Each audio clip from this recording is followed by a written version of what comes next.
ಕೆಲವೊಬ್ರು ಚಪ್ರಿ ಅಂತಾರೆ. ಹುಚ್ಚಾಟ ಇದ್ದಂಗೆ, ಎಲ್ಲರೂ ಮಾಡಕ್ ಆಗಲ್ಲ ಅದನ್ನ. ಓಲ್ಡ್ ಇಸ್ ಆಲ್ವೇಸ್ ಗೋಲ್ಡ್ ಅಂತ ಹೇಳಿ. ಜಪಾನ್ ಗಾಡಿ.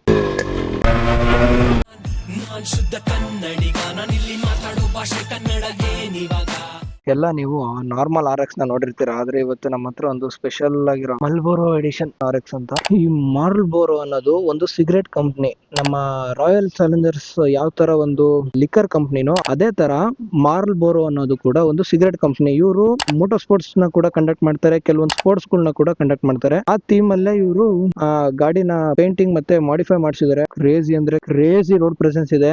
This is basically a RX 100 Japan model. ಇಲ್ಲಿ RX 135 ಬ್ಯಾಡ್ಜಿಂಗ್ ಇದೆ ಅಷ್ಟೇ, ಬಟ್ ಇದು RX 100. I altered only in the upper side only.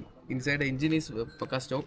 Japan ಗಾಡಿ, ಪೂರ್ತಿ ಗಾಡಿನೇ ಜಪಾನ್ದು. ಅದು ಬ್ಯಾಡ್ಜಿಂಗ್ ಎಲ್ಲಿದೆ ಅಂದ್ರೆ ಇಲ್ಲಿದೆ, ಜಪಾನ್ ಅಂತ ಹೇಳಿದೆ. ಪೂರ್ತಿ ಇಂಜಿನ್ ಸೆಟ್ ಜಪಾನ್ದು. ಇದು 1988 model. 1988 ಮಾಡಲ್. ಈ ಗಾಡಿದು ಆಕ್ಚುಲ್ ಆಗಿ ಇದು ಮೂರನೇ ಸೆಟಪ್ ಅಂದ್ರೆ, But I restored three times something like that. ಮೂರನೇ ಸಲ ಪೇಂಟ್ ಆಗಿರೋದು ಇದು. ಇದು ಮಾರ್ಲ್ಬೋರೋ ಎಡಿಷನ್. ಕ್ರೇಜಿಯಾಗಿ ಕಾಣಿಸ್ತಾ ಇದೆ ಮಾತ್ರ ಇದು. ನೀವೇನೇ ಹೇಳಿ, ಹಳೆ ಗಾಡಿಲಿ ಕೊಡೋ ಮಜಾ ಯಾವ್ದೇ ಈಗಿನ ಹೊಸ ಗಾಡಿಲಿ ಕೊಡಲ್ಲ. ಕ್ರೇಜಿ ಅನ್ಕೊಳ್ಳಿ ಮಾತ್ರ. ಈ ಗಾಡಿ 1988 ಮಾಡಲ್ ಗಾಡಿ, ಈಗ್ಲೂ ಸಖತ್ತಾಗಿ ಮೇಂಟೈನ್ ಮಾಡೋರೆ. ಈಗ ಹಳೆ ಗಾಡಿಗಳನ್ನ ರೀಸ್ಟೋರ್ ಮಾಡಿ ಓಡಿಸೋದು ಹುಚ್ಚಾಟ ಇದ್ದಂಗೆ, ಎಲ್ಲರೂ ಮಾಡಕ್ ಆಗಲ್ಲ ಅದನ್ನ. ಎಲ್ಲದಕ್ಕಿಂತ ಈ ಟ್ಯಾಂಕ್ ಅಲ್ಲಿ ಈ ವೈಟ್ ಕಲರ್ ಮತ್ತೆ ಈ ರೆಡ್ ಕಲರ್ ಕಾಂಬಿನೇಷನ್ ಕ್ರೇಜಿಯಾಗಿ ಕಾಣಿಸ್ತಾ ಇದೆ. ಅದೊಂಥರ ರೋಡ್ ಪ್ರೆಸೆನ್ಸ್, ಎಲ್ಲರ ಕಣ್ಣ ಕುಗ್ತಾ ಇದೆ ಅದು. ಇಲ್ಲಿ ಟಾರ್ಕ್ ಇಂಡಕ್ಷನ್ ಅಂತ ಎಲ್ಲ ಹಾಕ್ಸವ್ರೆ. ಈ ರಿಮ್ ಬಂದ್ಬಿಟ್ಟು ಯಮಹದವ್ರದೇ ಒಂದು ಗಾಡಿ ಇದೆ, ಅವೆಂಜರ್ ಸೀರೀಸ್ ತರನೇ ಆ ಗಾಡಿದ್ ರಿಮ್. ಹ್ಯಾಂಡ್ಲ್ ಬಾರ್ ನ ಚೇಂಜ್ ಮಾಡಿಸಿದ್ದಾರೆ, ಪ್ಲಸ್ ಒಂದು ಇಲ್ಲಿ ಡಿಸ್ಕ್ ಹಾಕ್ಸಿದ್ದಾರೆ. Yamaha DT mask. ಆ ಮಾಸ್ಕ್ ಇರೋದ್ರಿಂದ ಗಾಡಿ ಲುಕ್ ಕ್ರೇಜಿ ಇದೆ. ಮತ್ತೆ 3.5 inch height net ಹಾಕ್ಸಿದ್ದಾರೆ.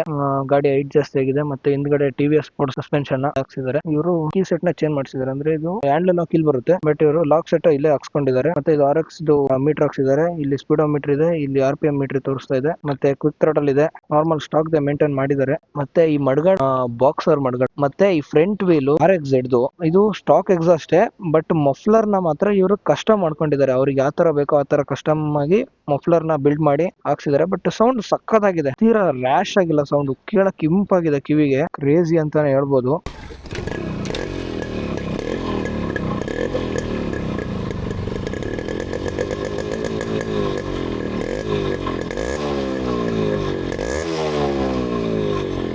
Crazy.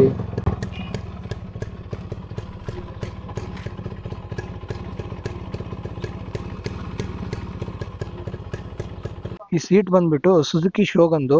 Indicators ಅಷ್ಟು ಸುಜುಕಿ ಶೋಗನ್ದೇನೆ.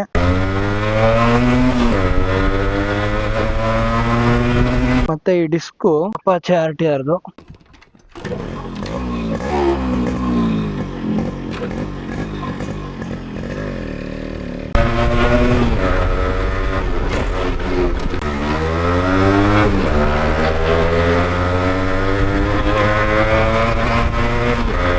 ನಿಜವಾಗ್ಲೂ ನನಗೆ ಬಾಡಿನಲ್ಲಿ ಬ್ಲಡ್ ನನಗೆ ಒಂಥರ ಆಗ್ಬಿಡ್ತು.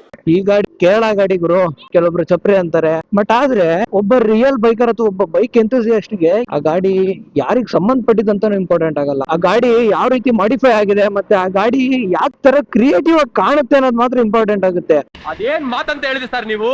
Really hats off sir, hats off. ಈ ಗಾಡಿಲಿ ಕೂಡ ಮಜಾ ಈಗಿನ ಎಷ್ಟೇ CC ಗಾಡಿಗಳು ತಗೊಂಡ್ರು ಸಿಗಲ್ಲ ನಿಮ್ಗೆ. ನಾನೊಂದ್ ವಯಸ್ಸಲ್ಲಿದ್ದಾಗ ನಮ್ಮ ಅಪ್ಪನ ಗಾಡಿನ ನಾವು ಕೆಟ್ಟೋದಾಗ ತಳ್ತಾ ಇದ್ವಲ್ಲ, ಆ ಟೈಮಲ್ಲಿ ನಮ್ಮ ಅಪ್ಪ ಹೇಳ್ತಾ ಇದ್ದೆ ನಾನು, ಏನಪ್ಪ ಇದು ಹಳೆ ಗಾಡಿ ಇಟ್ಕೊಂಡು ಸುಮ್ನೆ ಹೊಸ ಗಾಡಿ ತಗ ಅಂತ ಹೇಳಿ. ಆದ್ರೆ ನಾನ್ ಈಗ ಒಂದ್ ಏಜಿಗೆ ಬಂದ್ಮೇಲೆ ಗೊತ್ತಾಗಿದ್ದು ಹಳೆ ಗಾಡಿಲಿರೋ ಮಜಾ ಏನು, ಯಾಕೆ ನಮ್ಮಪ್ಪ ಗಾಡಿ ಮಾರ್ತಿದ್ದಿಲ್ಲ ಅಂತ ಹೇಳಿ. ಓಲ್ಡ್ ಇಸ್ ಆಲ್ವೇಸ್ ಗೋಲ್ಡ್ ಅಂತ ಹೇಳಿ. ಗಾಡಿ ಮಾತ್ರ ಇನ್ನೊಂದು ಮಾತೇ ಇಲ್ಲ. ಜಪಾನ್ ಗಾಡಿ, ಜಪಾನ್ ಇಂಜಿನ್ ಕ್ರೇಜಿ. ಆದಷ್ಟು ಸ್ಟಾಕ್ ಅಲ್ಲಿ ಇಡಕ್ ಟ್ರೈ ಮಾಡಿದ್ದಾರೆ, ಬಟ್ ಇಂಜಿನ್ ಮಾತ್ರ ಕಂಪ್ಲೀಟ್ ಸ್ಟಾಕ್ ಅಲ್ಲಿ ಇದೆ. 2 ಸ್ಟ್ರೋಕ್ ಗಾಡಿಗಳದ್ದು ಪಾರ್ಟ್ಸ್ ಗಳನ್ನ ಸೇರಿ ಒಂದು ಗಾಡಿ ಮಾಡಿದ್ದಾರೆ ಇವರು. ಸುಜುಕಿ ಶೋಗನ್ದು RX 135 ಬ್ಯಾಡ್ಜಿಂಗ್ ಇರೋ ಬ್ಯಾಟ್ರಿ ಕವರ್ ಹಾಕಿದ್ದಾರೆ. ಬಟ್ ಗಾಡಿ 100 ಮಾಸ್ಕ್ ಕೂಡ ಬೇರೆದು ಸಿಂಪಲ್ ಆಗಿ ಮಾಡಿಸಿದ್ರು, ತುಂಬಾನೇ ಅಟ್ರಾಕ್ಟಿವ್ ಆಗಿ ಮಾಡಿಸಿದ್ದಾರೆ ಗಾಡಿನ. ಇವರು ಗಾಡಿ ತಗೊಂಡಿರೋದು 45,000ಕ್ಕೆ. ಹತ್ತತ್ರ ಇಲ್ಲಿವರೆಗೂ ಇವರು 90,000 ಪ್ಲಸ್ ಇನ್ವೆಸ್ಟ್ ಮಾಡಿದ್ದಾರೆ. ಇಲ್ಲಿವರೆಗೂ ಗಾಡಿಗೆ 1,35,000 ಗಿಂತ ಜಾಸ್ತಿ ಇನ್ವೆಸ್ಟ್ ಮಾಡಿದ್ದಾರೆ ಇವರು. ಅದಕ್ಕೆ ಹೇಳೋದು, ಹಳೆ ಗಾಡಿಗಳನ್ನ ಮಾಡಿಫಿಕೇಶನ್ ಮಾಡಿಸೋದಾಗಿರ್ಬೋದು, ರಿಸ್ಟೋರ್ ಮಾಡಿಸೋದು ಸುಲಭದ ಮಾತಲ್ಲ. ಅದನ್ನ ಎಲ್ಲರೂ ಮಾಡಕ್ಕಾಗಲ್ಲ. ಮೀಟರ್ ಬೇಕು,